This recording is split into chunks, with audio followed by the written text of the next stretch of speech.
اعوذ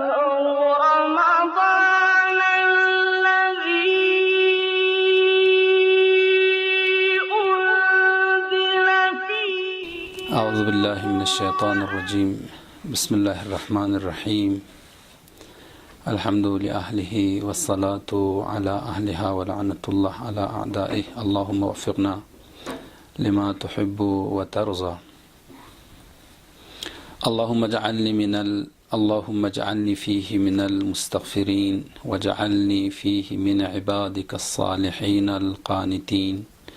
وجعلنی فیہ من اولیائک المقربین برأفتک یا ارحم الراحمین۔ آپ سامعین اور ناظرین کی خدمت میں ماہ مبارک رمضان کے 5ویں دن کی دعا اور اس کی شرح کے ساتھ حاضر ہوا ہوں۔ جیسے کہ آپ ایک مسلم ہونے کے ناطے ہر روز سورہ حمد کی آپ تلاوت کرتے ہیں، اور سورہ حمد میں جو ابتدائی آیات ہے الحمدللہ رب العالمین، رب العالمین کے لیے تمام تعریفیں، رب یعنی وہ ذات اور وہ ہستی جس کے عہدے کائنات کے ذرہ ذرہ، کائنات کی ہر شے کی تربیت جس کے عہدہ ہو وہ رب ہے۔ خداوند متعال نے کائنات کے اندر ہر وہ شے جس کے اندر کمال کی صلاحیت ہو، ظرفیت ہو، اپنے کمال تک پہنچنے کے لیے اور کمال تک پہنچانے کے لیے منزل مقصود تک پہنچ کر کمال سے سرشار ہونے کے لیے خدا نے اہتمام کیا ہے۔ خدا بہترین مربی ہے، لذا انہی میں ایک انسان ہے۔ انسان کو کمال تک پہنچانے کے لیے انسان کی تربیت کا ایک خاص انتظام خداوند متعال نے کیا ہے۔ آپ دیکھتے ہیں کہ انسان کی زندگی جو ہے وہ خلاصہ ہو جاتی ہے کل ٹوٹل 3 چیزوں میں۔ فکر کے حوالے سے، فکری اعتبار سے انسان یا سوچ رہا ہوتا ہے اپنی پوری زندگی میں، یا انسان بول رہا ہوتا ہے، یا انسان کچھ انجام دے رہا ہوتا ہے۔ انسان کی زندگی چاہے دن ہو، رات ہو، بچپنا ہو، جوانی ہو، بڑھاپا ہو، فکر سے، بولنے سے اور انجام دینے سے خالی نہیں ہے۔ خداوند متعال نے انسان کی پوری زندگی میں اس انسان کو فکری اعتبار سے، گفتار اور رفتار، کردار کے اعتبار سے انسان کی تربیت کرنے کا خداوند متعال نے ایک ایسا خاص انتظام اور اہتمام کیا ہے، جس کے نتیجے میں یہ انسان اسی تربیت کے نتیجے میں مادی ہو کر آسمانی بن سکتا ہے، مادی لباس میں رہ کر، خاکی لباس میں رہ کر آفاقی بن سکتا ہے، ایک انسانی لباس میں رہ کر فرشتوں سے آگے نکل سکتا ہے۔ جو پروگرامز خداوند متعال نے بنی نوع بشر کی تربیت کے لیے فکری، رفتاری اور گفتاری اعتبار سے اہتمام کیا ہے، ان میں سے ایک ماہ مبارک رمضان ہے۔ جس طرح سے آپ یوں سمجھ لیں کہ قرآن کریم آیتوں کا ایک مجموعہ ہے، مفاتیح دعاؤں کے ایک مجموعہ ہے، تو بالکل اسی طرح سے رمضان دعاؤں کا ایک مجموعہ ہے۔ مختلف زاویے سے، جہتوں سے، دن کے حوالے سے، رات کے حوالے سے، نمازوں سے پہلے، نمازوں کے بعد، نمازوں کے درمیان، روزہ رکھنے سے پہلے، روزے کے دوران، روزے کے بعد، مختلف اوقات میں مختلف دعاؤں کا اہتمام ماہ مبارک رمضان میں خدا کی طرف سے اہتمام ہوا ہے۔ ان دعاؤں کے ذریعے در واقع ماہ مبارک رمضان رات میں جو دعائیں ہیں، دن میں جو دعائیں ہیں، ان دعاؤں کے ذریعے در واقع خدا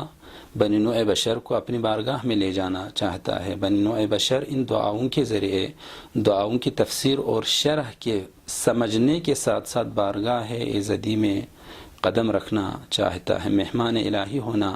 چاہتا ہے، خداوند متعال کو اپنا میزبان بنانا چاہتا ہے۔ ایسے میں روزانہ جو دعائیں ذکر ہوئی ہیں، ان میں سے 5ویں دن کی دعا یہ ہے کہ اس میں انسان 3 چیزوں کی خدا سے درخواست کرتا ہے، 3 چیزوں کی خدا سے طلب کرتا ہے۔ ایک ہے کہ اللہم اجعلنی فیہ من المستغفرین، دوسری دعا اللہم اجعلنی فیہ من عبادک الصالحین القانتین، تیسری درخواست وَجَعَلْنِي فِيهِ مِنْ أَوْلِيَائِكَ الْمُقَرَّبِينَ، خدایا مجھے تو اپنے استغفار کرنے والے جو بندے ہیں ان میں سے مجھے آپ قرار دے۔ خدایا تو مجھے آج کے دن جو تیرے صالح بندے ہیں ان میں سے مجھے آپ قرار دیں، اور خدایا آج کے دن آپ مجھے تیرے جو مقرب دوست ہے، مقرب افراد ہے، ان میں سے آپ مجھے قرار دیں، استغفار کرنے والوں میں سے، صالح بندوں میں سے، مقربین میں سے۔ ان تینوں کے درمیان ایک خاص ربط ہے، وہ ربط یہ ہے کہ جب تک انسان مقام استغفار تک نہ پہنچے، عبد صالح کے مقام تک وہ نہیں پہنچ سکتا، اور جب تک عبد صالح کے مقام تک وہ نہ پہنچے اس وقت تک اولیاء المقربین کے اس مقام تک انسان نہیں پہنچ سکتا ہے۔ بندہ اور خدا کے درمیان جو فاصلہ ہے، بندہ اور خدا کے درمیان جو مراتب ہے، جو درجات ہے، ان درجات میں جو پہلا درجہ اس دعا میں بیان ہوا ہے وہ استغفار اور مقام مستغفرین ہے، اور جو نہائی درجہ ہے جس کے بعد خدا کے سامنے محضر خدا میں انسان اپنے آپ کو قرار پاتا ہے اور دیکھتا ہے، وہ مقام مقربین ہے۔ خدایا تو مجھے آج استغفار کرنے والوں میں سے قرار دے دیں۔ استغفار کا معنی یہ ہے کہ انسان کی زندگی میں جو خدا کی طرف سے واجبات اور خدا کی طرف سے جو محرمات اس پر عائد ہوئے تھے، انسان کی زندگی میں کچھ چیزوں کو انجام دینا انسان پر خدا کی طرف سے واجب تھا، کچھ چیزوں کو ترک کرنا انسان کی پر خدا کی طرف سے واجب تھا۔ ایسے میں مقام اطاعت میں واجبات کے حوالے سے اور محرمات کے حوالے سے اگر انسانوں سے جو خطا کا پتلا سمجھا جاتا ہے، اگر خطا ہو جائے، غلطی صادر ہو جائے، سرزد ہو جائے، گناہ کا ارتکاب ہو جائے، تو ایسے میں واجبات کے حوالے سے جو کوتاہیاں ہوئی ہے، گناہوں کے حوالے سے جو عصیان ہوا ہے، جبران کرنے کا ایک طریقہ یہ ہے کہ انسان استغفار کرے۔ خدایا جو کمیاں رہ گئی ہے ان کو جبران کرنے کی آپ مجھے توفیق دے دیں۔ خدایا جو گناہ میں نے کیے ہیں، جو خطائیں مجھ سے سرزد ہوئی ہے، جو غلطیاں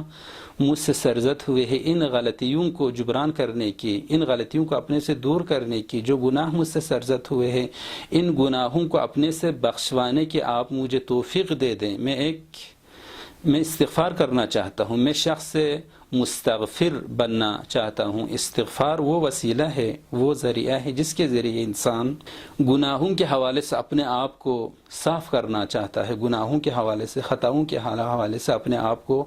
پاک و تمیز کرنا چاہتا ہے، اور اطاعت کے حوالے سے جو کمیاں رہ گئے ہیں ان کمیوں کو وہ جبران کرنا چاہتا ہے۔ ایسے میں گناہ کے حوالے سے یا اطاعت کے حوالے سے جو کمی بیشی رہ گئی ہے، ان کمی بیشی کو استغفار واقعی کے ذریعے انسان جب مغفرت مانگ کر خدا سے اس ماہ مبارک رمضان میں مقام استغفار تب جب پہنچ جائے تو اگلا مرحلہ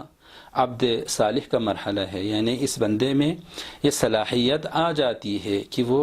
بندگان صالح خدا میں سے قرار پائے۔ ہر بندہ صالح نہیں ہو سکتا۔ بندہ صالح یعنی وہ بندہ جس میں صلاحیت ہو، جس میں ظرفیت ہو۔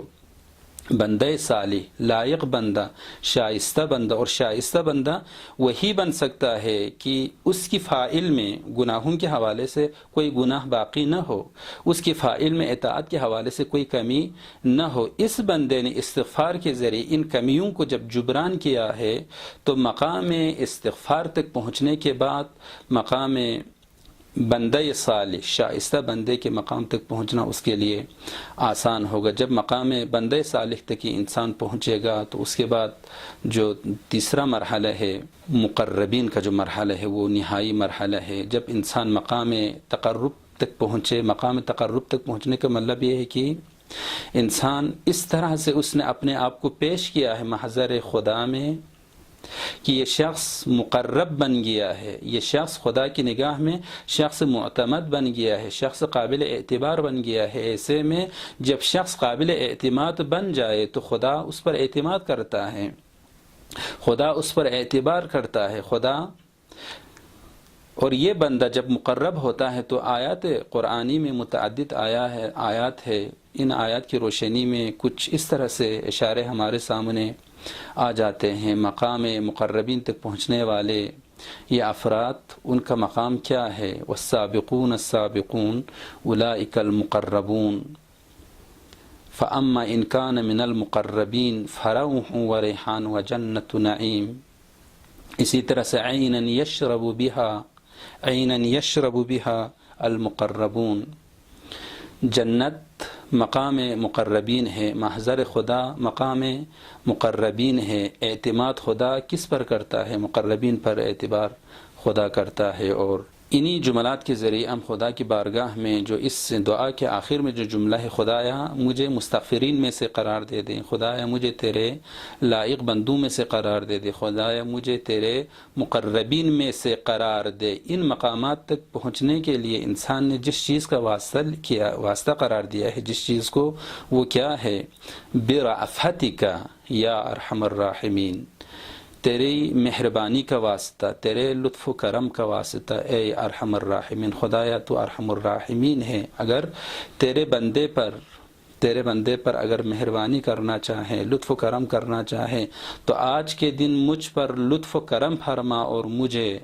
مستغفرین میں سے قرار دے، شائستہ بندوں میں سے قرار دے اور مقربین ہستیوں میں سے قرار دے۔ والسلام علیکم ورحمۃ اللہ وبرکاتہ۔